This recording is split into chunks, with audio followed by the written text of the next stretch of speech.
आपण पाहत आहात संघर्ष नायक न्यूज, जनतेला न्याय मिळवून देणारं हक्काचं एकमेव न्यूज चॅनल संघर्ष नायक न्यूज।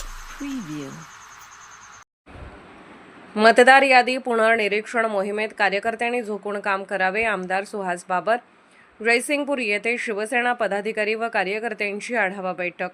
मतदार यादीत अचूकता म्हणजेच निवडणुकीतील विजयाची गुरुकिल्ली असा ठाम संदेश देत आमदार सुहास बाबर यांनी शिरोळ तालुक्यातील कार्यकर्त्यांना BLA मोहिमेत झोकून देण्याचे आवाहन केले।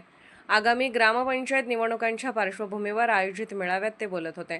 या विशेष मोहिमेत प्रत्येक कार्यकर्त्याने घराघरात जाऊन मतदारांची नावे तपासणे, दुबार व मृत नावे वगळणे आणि नवीन मतदारांची नोंद करणे अत्यावश्यक आहे।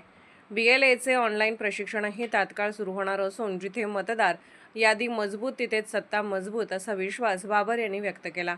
आज केलेले हे सूक्ष्म कामच उद्याच्या विजयाचा पाया ठरणार आहे असे सांगत त्यांनी कार्यकर्त्यांना दररोज किमान 1 तास या कामासाठी देण्याचे निर्देश आमदार सुहास बाबर यांनी दिले। आमदार म्हणून राजेंद्र पाटील यड्रावकर यांच्याकडे पाहावे लागेल।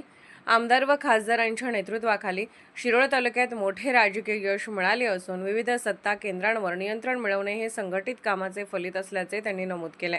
मतदार यादीतील त्रुटी दूर करणे, दुबार नावे वगळणे आणि नवीन मतदारांची नोंद करणे हे आगामी निवडणुकांसाठी अत्यंत महत्त्वाचे असल्याचे त्यांनी स्पष्ट केले। उपमुख्यमंत्री एकनाथ शिंदे यांच्या मार्गदर्शनाखाली राज्यभर संघटनात्मक बैठका सुरू असून त्याच धर्तीवर तालुक्यातही कामाची गती वाढवण्यात येत आहे। शिरोळ तालुक्यातील मेळाव्यात खासदार धैर्यशील माने यांनी मतदार यादी शुद्धीकरण मोहिमेचे महत्त्व अधोरेखित करत कार्यकर्त्यांना सक्रिय होण्याचे आवाहन केले।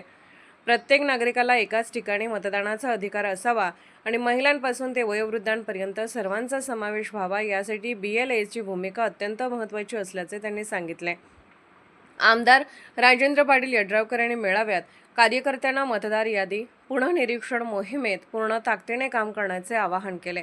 प्रत्येक बूथवर किमान 2 ते 3 कार्यकर्ते नियुक्त करून एकही मतदार वगळला जाणार नाही याची दक्षता घ्यावी असे त्यांनी स्पष्ट केले। शिवसेनेच्या संघटित ताकदीमुळे लोकसभा, विधानसभा, स्थानिक स्वराज्य संस्थांमध्ये मिळालेल्या यशाचा उल्लेख करत याच पद्धतीने आगामी निवडणुकांमध्येही विजय मिळवण्यासाठी शिस्तबद्ध आणि जबाबदारीने काम करण्याचे निर्देश त्यांनी दिले। यावेळी शिवसेना उभाटा गटाचे शिरोळ शहर प्रमुख सतीश चव्हाण, पिंटू हेरवाडे, ग्रामपंचायत सदस्य अमोल माने यांनी शिवसेना शिंदे गटात प्रवेश केला। कार्यक्रमास मुरलीधर जाधव, प्रमोददादा पाटील, समाज कल्याण सभापती श्रद्धाताई गायकवाड, जिल्हा परिषद सदस्या प्रचिता कोळी, अमोल चव्हाण, जयसिंगपूरच्या उपनगराध्यक्ष अनुराधा आडके, सागर शंभू शेटे, प्राध्यापक चंद्रकांत मोरे, शीतल गतारे, पंचायत समिती सदस्या दीप्ती जाधव, सीमा म्हैसाळे, अविनाश पाटील, नाना उपाध्ये, बाबासो वनकोरे, प्रवीण देसाई, बंटी पाटील, विजित सिंह शिंदे सरकार, अजिंक्य कदम, लता गाडेकर, पराग पाटील, उदय डांगे यांच्यासह युवा सेनेचे सर्व पदाधिकारी कार्यकर्ते मोठ्या संख्येने उपस्थित होते।